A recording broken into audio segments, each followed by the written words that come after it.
히브리서 4장 14절에서 16절까지 말씀입니다. 함께 자리에서 일어나셔서 한 목소리로 같이 읽겠습니다. 히브리서 4장 14절에서 16절까지 말씀입니다. 그러므로 우리에게 큰 대제사장이 계시니 승천하신 이 곧 하나님의 아들 예수시라. 우리가 믿는 도리를 굳게 잡을지어다. 우리에게 있는 대제사장은 우리의 연약함을 동정하지 못하실 이가 아니요 모든 일에 우리와 똑같이 시험을 받으신 이로되 죄는 없으시니라. 그러므로 우리는 긍휼하심을 받고 때를 따라 돕는 은혜를 얻기 위하여 은혜의 보좌 앞에 담대히 나아갈 것이니라. 아멘. 자리에 앉으시기 바랍니다. 우리 앉으시면서 옆에 계신 분들과 인사하겠습니다. 하나님의 환대를 경험하는 하루 되세요.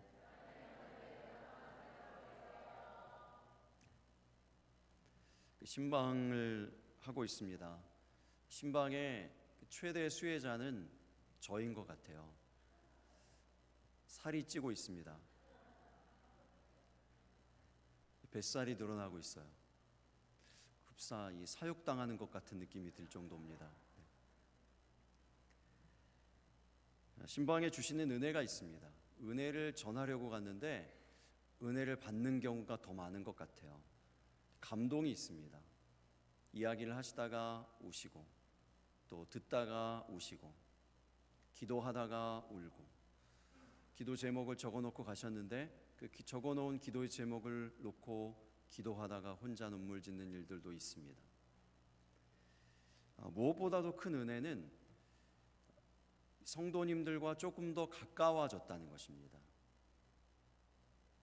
오늘 권사님이 눈이 안 좋아지셔서 고생을 하고 계시는데 또 다른 한편도 더 최근에 안 좋아지셔서 잘 안 보이신대요.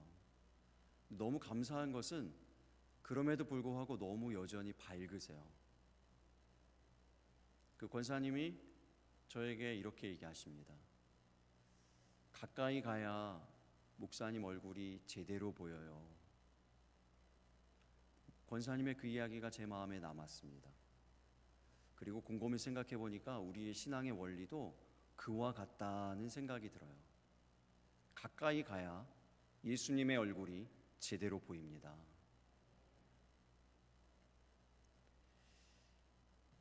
예수님 잡히시던 날 밤에 베드로가 예수님을 3번 부인하고 저주했습니다. 그 원인이 있어요. 베드로가 예수님을 따라가기는 했는데 어떻게 따라갔다고 성경이 말씀할까요? 멀찍이. 수제자였던 베드로는 예수님과 그 누구보다도 가까이 있었습니다. 예수님과 가까이 있을 때는 아무런 문제가 없던 그의 신앙이 멀찍이 예수님 따라가니 부인하고 저주합니다. 그리고 곧 이어서 문 밖에 나가 심히 통곡하니라. 그날 밤에 베드로 이야기의 결론이에요. 마르다와 마리아가 예수님을 집으로 초대합니다. 마르다는 예수님께 약간의 책망을 받고 마리아는 칭찬을 받았습니다.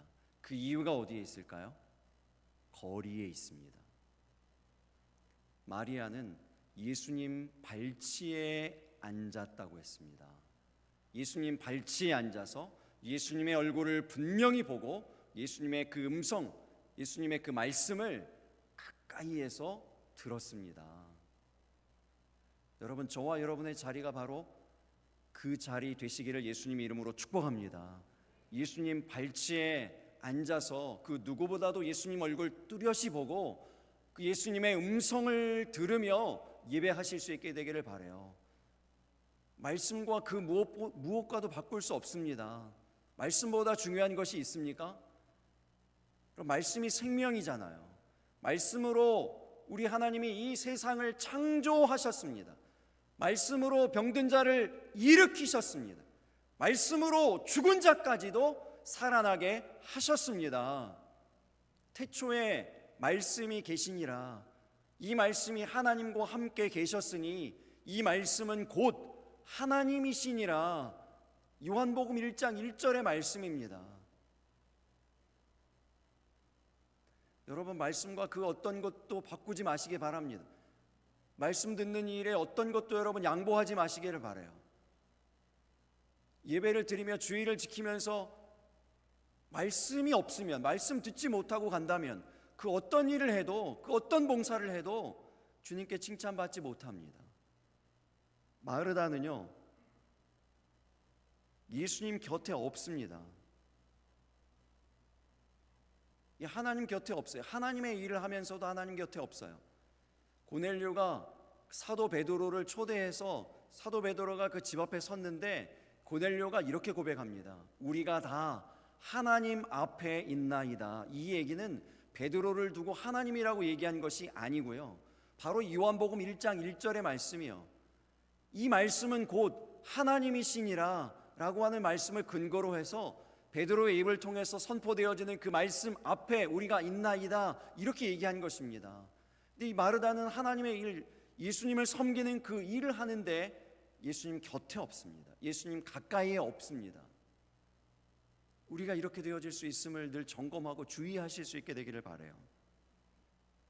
이런 사람의 특징이 있습니다. 주의 일을 하는데 주님의 곁에 없는 사람, 주님의 가까이에 없는 사람의 특징이 있어요. 마음이 분주합니다. 성경 그대로예요. 말이 투박합니다. 근심과 염려가 많습니다. 여러분, 우리는 마리아입니까? 마르다입니까? 주님과 정말로 가까이 계십니까? 주의 발치에 앉아 계십니까? 주의 얼굴이 또렷이 보입니까? 선명히 보이십니까? 하나님의 음성이 선명하게 들리십니까? 아니면 주님의 뜻이 무엇인지 모르겠습니다, 하나님이 내게 원하시는 바가 무엇인지 모르겠습니다 라고 얘기하십니까? 우리가 이 성탄의 계절에 더욱 묵상해야 될 것이 바로 이것입니다. 예수님께서 저와 여러분에게 가까이 하시기 위해서 사람 몸을 입고 이 땅에 오셨음을 믿으시기 바랍니다. 우리와 가까이 하시려고요, 우리와 함께 하시려고요. 하나님이신 예수님이 사람 몸을 입고 아기 몸을 입고 이 땅에 오셨다고요. 오늘 본문 14절의 말씀도 그와 같습니다. 본문 14절 말씀 우리 다시 한번 읽어보겠습니다. 그러므로 우리에게 큰 대제사장이 계시니 승천하시니 곧 하나님의 아들 예수시라. 우리가 믿는 도리를 굳게 잡을지어다. 여러분, 이 말씀을 이해하기 위해서는 조금 앞으로 갈 필요가 있습니다. 히브리서 4장 12절의 말씀도 우리 보겠습니다. 하나님의 말씀은 살아있고 활력이 있어 좌우의 날선 어떤 검보다도 예리하여 혼과 영과 및 관절과 골수를 찔러 쪼개기까지 하며 또 마음의 생각과 뜻을 판단하나니. 아멘. 이 말씀에 보면 하나님의 말씀이 검이라고 했는데 그 검은 양날이 있습니다. 좌우의 날선 검이라고 했거든요. 그래서 양날의 검과 같아요. 죄는 말씀이 만나면 죽습니다. 그리고 생명은 말씀을 만나면 살아나는 것이죠. 이 두 가지의 일이 동시에 일어나는 거예요. 양날의 검처럼 두 가지의 일이 일어난다는 것입니다. 여러분, 우리는 이 혼과 영과 및 관절과 골수를 찔러 쪼개기까지 하며 또 마음의 생각과 뜻을 판단하시는 하나님의 말씀의 역사로 말미암아서 우리 영혼이 소생되어지는 은혜가 있게 되시기를 예수님의 이름으로 축복합니다. 근데 이 일이 일어나려면 죄가 없어지고 죄가 고쳐지고 죄가 이렇게 칼로 베인 것처럼 삭제되어지고 우리의 영혼이 이렇게 살아나는, 새롭게 되어지는 이런 일이 일어나기 위해서 필요한 과정이 하나 있는데 그것이 바로 13절이에요. 히브리서 4장 13절 말씀도 우리 같이 읽어보겠습니다. 지으신 것이 하나도 그 앞에 나타나지 않음이 없고 우리의 결산을 받으실 이의 눈앞에 만물이 벌거벗은 것 같이 드러나느니라. 아멘. 나타나고 드러나는 과정이 필요하다는 거예요. 우리의 이 죄들이 다 이 성경 안에 기록되어 있는 말씀을 통해서 다 드러납니다. 우리 이 성경은요, 심령의 거울이에요. 성경을 보면 우리의 이 감추어져 숨겨져 있었던 모든 연약한 것들이 다 드러납니다. 그래서 부끄럽습니다. 벌거벗은 것처럼 부끄럽게 되어지는 거예요. 제가 치과를 가면은 아프다고도 제대로 못한다는 말씀을 드린 적이 있어요. 왜 그렇죠? 그 차트에 이렇게 써 있거든요. 옥동중앙교회 담임 목사이심, 이렇게 써 있어요. 그러니까 이것을 이제 치과에 있는 사람들이 다 알고 있어가지고 제가 제대로 아프다고도 소리도 못 지르고 그냥 얌전하게 점잖게 점잔을 빼면서 이렇게 앉아 있습니다. 근데 그렇다고 해서 치과 진료 받으러 갔는데 거기서 이제 아 하세요 그랬는데도 이렇게 하면은 진료가 제대로 되겠습니까? 아 하라 그러면 제대로 아 해야 돼요. 입을 쩍 벌려서 모든 것이 보이도록 다 해야 됩니다. 치부가 보일지라도 이 뒤에 뭐 제가 게을러서 칫솔질을 제대로 안 해가지고 뭔가 더러운 게 남아있거나 찌꺼기가 남아있거나 그러할지라도 다 보여줘야 돼요. 그래서 그 안에 칼이 들어가고 검이 들어가고 그래서 그것이 잘라지고 닦여지고 깎여지고 혹은 뽑아낼지라도 일들이 이루어져야 됩니다. 왜 그렇죠? 그래야 깨끗해지니까요. 그래야 건강해지니까요. 그래야 온전해질 수 있으니까요. 여러분, 하나님 말씀의 이 검이 우리 가운데 이렇게 홍고와 영고함이 관절과 골세를 찔러 쪼개는 이러한 이 검, 성령의 검인 하나님의 말씀의 역사가 우리 가운데 다 있게 되시기를 예수님의 이름으로 축복합니다. 여러분, 그런데 이 예수님이 대제사장이시라는 그 사실과 이 말씀이 어떻게 연결되는가를 보세요. 다 드러나면 다 이렇게 밝게 보이면요, 벌리고 있는데 여기에 뭐 이렇게 흠이 안 잡힐 사람이 별로 없어요. 아무리 열심히 깨끗하게 잘해도요, 배운 대로 이렇게 뭐 시킨 대로 제가 열심히 칫솔질 했거든요. 분명히 시킨 대로 막 5분 이상씩 하라 그래가지고 팍팍팍팍 하고 막 열심히 해서 5분 아니라 한 10분 한 것 같아요. 막 열심히 하고 매일매일 하고 시킨 대로 정말 잘했어요. 규칙적으로 다 하고 그리고 나서 치과 가서 벌려보세요 해도 또 있어요. 여기 뭐 있네요. 뭐 이러는 거예요. 여기는 잘 안 나셨나 봐요. 억울하죠. 근데 또 이렇게 얘기하는 거예요. 여러분, 우리가 다 그래요. 말씀 앞에 비춰보면요, 흠이 없는 인생이 없습니다. 다 죄가 있어요. 연약함이 있습니다. 부족함이 있습니다. 그런데요, 흠이 있으면 성전에 들어갈 수 없습니다. 흠이 있으면 하나님께 드려질 수가 없어요. 그래서 사도행전 3장에 보면 성전 앞 미문 앞에서 평생토록 구걸하면서 앉아있는 사람이 있거든요. 이 사람이 40년 동안이나 성전 안으로 들어가지 못한 이유가 여기에 있습니다. 왜요? 자기 몸이 성치 못하기 때문에요. 자기 몸에 흠이 있기 때문에요. 들어갈 수 없어요. 그런데 베드로와 요한을 만나고 나사렛 예수 그리스도 이름으로 명하노니 일어나 걸으라, 그 말씀을 듣고 일어나게 됐잖아요. 몸이 성하게 됐잖아요. 이 사람이 걷고 뛰고 찬양하면서 제일 먼저 찾아간 곳 어디입니까? 성전이에요. 40년 동안 들어갈 수 없었던 그곳, 들어가게 되어진 것이죠. 여러분, 이 일을 결정하는 사람이 누구입니까? 제사장이에요. 대제사장이에요. 이 사람은 정하다 하면 그 사람은 정한 거예요. 그 이전에 그 어떤 병이 있어도, 부정한 병이 있어도요, 제사장 앞에 보이면서 제사장이 선포하는 겁니다. 이 사람은 정하다, 이 사람은 정결하다, 정결한 거예요. 들어올 수 있어요. 이 사람은 부정하다, 못 들어와요. 그 일을 결정하는 사람, 대제사장. 그 중에서도 예수님은 큰 대제사장이시라는 것입니다. 우리의 삶의 인생에 이 많은 흠이 있어도요, 말씀에 비춰보았을 때 드러나게 되어지고 나타나는 부끄러운 점들이 많이 있어도요, 예수님께서 용서해 주시고 감싸 주시고 덮어 주시고 들어가게 하심을 믿으시기 바랍니다. 이 대제사장 되신 예수님의 은혜예요. 그런가 하면요, 계속해서 15절 말씀 보겠습니다. 15절 말씀도 우리 같이 읽겠습니다. 우리에게 있는 대제사장은 우리의 연약함을 동정하지 못하실 리가 아니요 모든 일에 우리와 똑같이 시험을 받으신 이로되 죄는 없으시니라. 여러분, 연결되시죠? 우리의 연약함을 아세요. 우리 연약함을 아신다고, 이해하신다고요. 대제사장이지만 이 부정에 흠이 있어, 죄가 있어, 안 돼, 은혜 못 받아, 예배 못 드려, 이런 것이 아니고요, 동정하신다고요. 우리의 삶을 동정하신다고, 우리 연약함을 아신다는 이야기입니다. 동정이 영어 성경으로 보면 empathy라는 말입니다. 이 empathy와 sympathy라는 말이 비슷한 말인데 이 굉장히 중요한 차이가 있어요. 이 두 단어 사이에.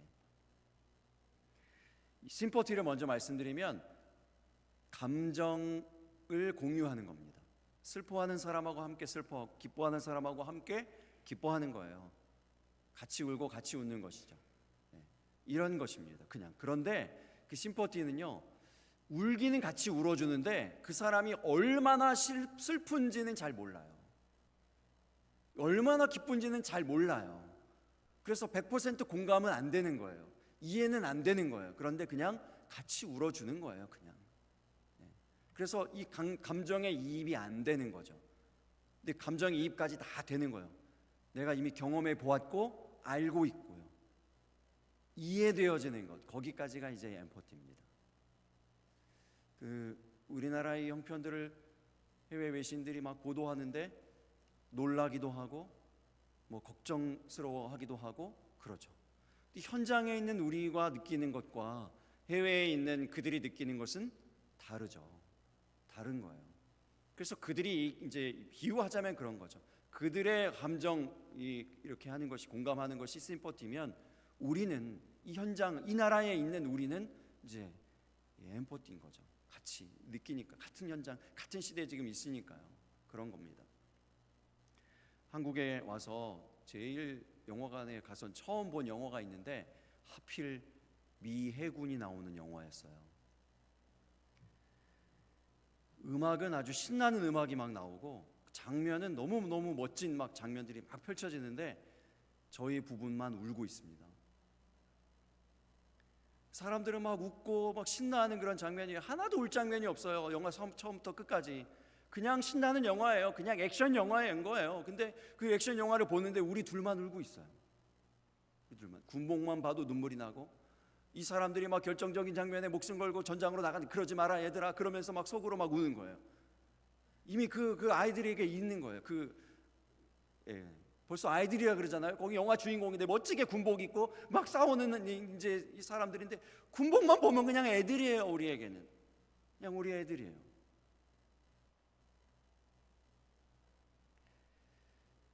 미국에서 오신 분, 해외에서 오신 분들이 요즘 종종 우리 교회에 오시는데요, 별로 얘기를 안 나눠도 느껴지는 바가 있어요.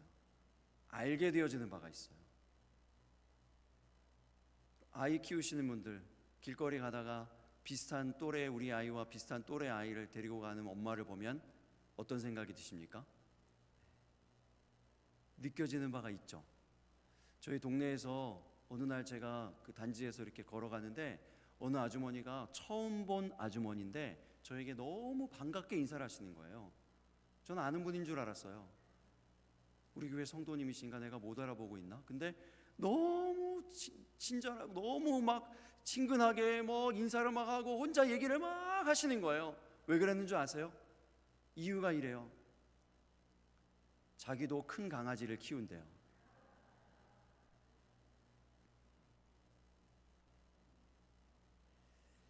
예수님의 동정은 엠퍼티입니다. 경험하셨어요. 그래서 우리의 눈물과 우리의 슬픔을 이해하십니다. 왜냐하면 예수님도 우셨거든요.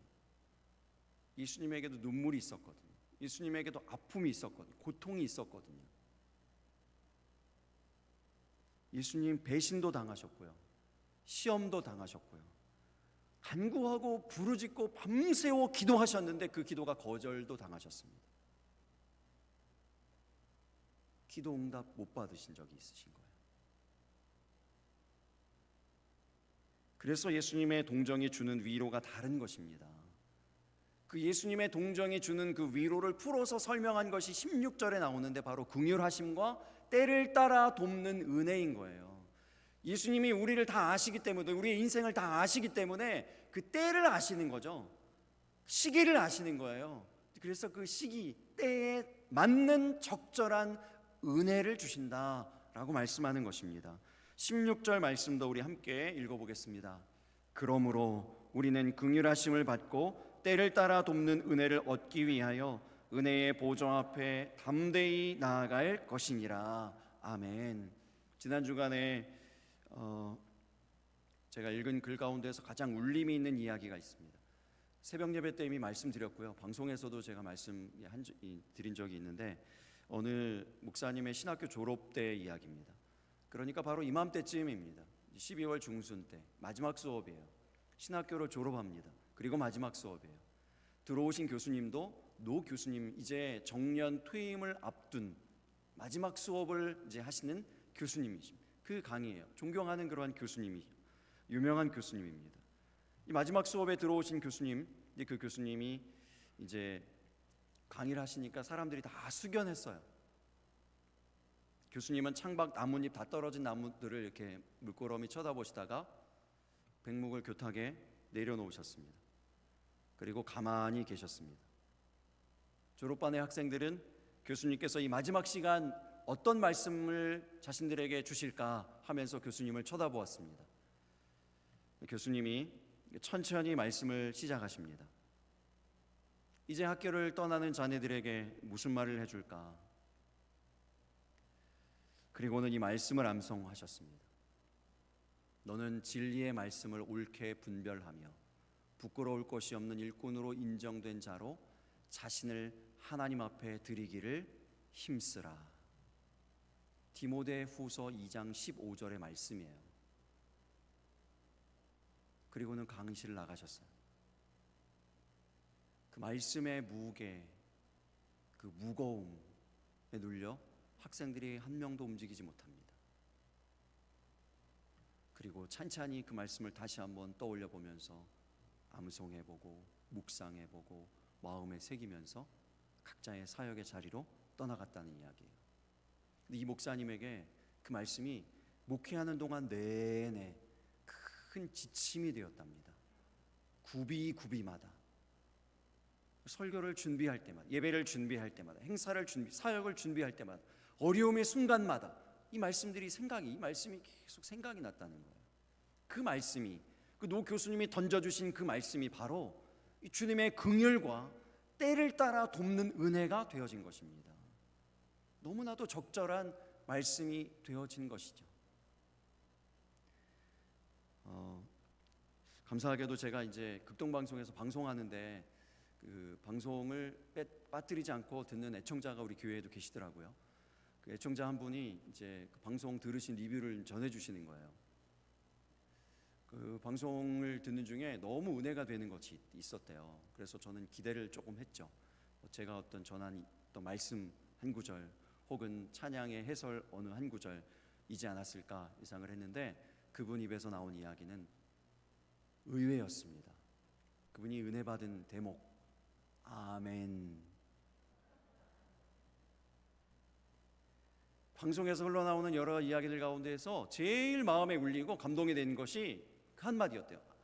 아멘. 이렇게 하거든요. 이렇게 이제 제가 얘기하면 같이 방송하는 그 PD가 꼭 이렇게 해요. 이렇게 정말 들어보시면 아실 거예요. 아멘 이렇게 해요. 꼭. 뒤에 강세가 있어요. 아멘 이렇게 하거든요. 너무 인상적이, 너무 잘, 아멘 너무 좋아요. 아멘 그 자체가 너무 감동이에요. 그래서 그분에게도 그 감동이 됐대요. 그 애청자분에게도 감동이 됐대요. 아멘이. 그래서 이제 그 얘기를 꼭 전해달라고 그래가지고 제가 이제 방송을 지난주에 이제 하러 갔을 때 이제 그 얘기를 전해줘야 되겠다. 그 PD에게 그 은혜가 된다고, 아멘이 참 은혜가 되더라고 누군가에게 그 얘기를 이제 하려고 딱 갖고 있다가 어느 이제 시점에 얘기를 하는데 이제 얘기를 했어요. 아멘 얘기를 한 거죠.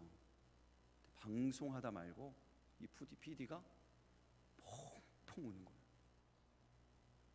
얼굴이 일그러질 정도로 막 우는 거예요. 방송하다 그러면 안 되거든요. 이 감정이 이게, 그리고 베테랑이에요. 이 사람은 20년 가까이 방송을 한 사람이에요. 근데 그 얘기에 완전히 무너져서 펑펑 우는 거예요. 그래서 왜 그런가 얘기를 들어보니까요, 그날 그때 그 시점에 꼭 필요한 말씀이었어요. 자기에게 딱 들어야 될 말씀이었던 거예요. 그 얘기가. 그리고 너무나 그 얘기가 크게 격려가 되었대요. 격려가 됐대요. 격려가 되기도 하고 자기가 꼭 듣고 순종했어야 된, 아멘을 못하고 있었거든요. 어떤 일이 있어서. 근데 아멘이 은혜가 되었다니, 그 무엇보다도 아멘이 은혜가 되었다니, 그 무엇보다도 아멘이 감동이 되었다니, 너무나 필요한 이야기였던 거죠.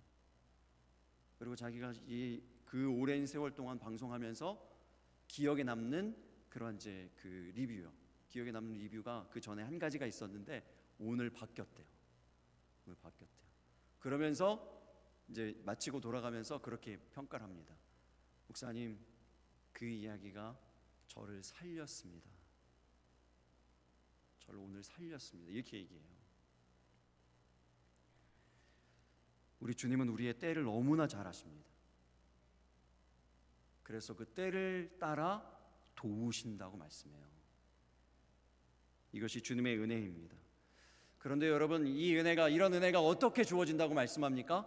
은혜의 보좌 앞에 담대히 나아갈 것이니라. 은혜의 보좌 앞으로 나오면은요, 예수님의 그 발치 앞으로 나오면은요, 고넬료처럼 하나님 앞으로 나오면은요, 그러면 이 긍휼하심과 때를 따라 돕는 은혜가 주어진다는 것입니다. 여러분, 제가 신방을 하면서 우리 성도님들하고 가까워지니까 참 유익이 있고 좋다 그랬잖아요. 아무리 우리끼리 가까워지고 목사와 성도 이렇게 가까워지고 이것도 중요하죠. 필요합니다. 그래서 더 많이 이해하게 되고 더 많이 알게 되어지고, 그러나 100%는 아니에요. 같이 울어드릴 수는 있어요. 같이 울면서 기도할 수는 있어요. 그런데요, 그 마음이 100%는 될 수 없어요. 그 사정 형편을 제가 어떻게 다 이해하고 어떻게 다 알겠습니까? 그러나 하나님은 아신다고요. 하나님은 아신다고요. 동정하시는 이라고 말씀하시잖아요. 100% 아신다고요. 이해하신다고요. 그러니 그 은혜의 보좌 앞으로 나오시기 바랍니다. 주님께 가까이 하시기 바랍니다. 주께서 가까이 하여 주실 줄로 믿습니다. 은혜의 보좌 앞으로 나오시기를 바랍니다. 은혜는 가까운 만큼입니다. 가까운 만큼 보이고요, 가까운 만큼 더 잘 들리고요, 가까운 만큼 잘 알게 되어집니다. 그 풍성한 하나님의 이 긍휼과 때를 따라 돕는 이 은혜가 저와 여러분 가운데 함께 하시기를 예수님 이름으로 축복합니다. 기도하겠습니다.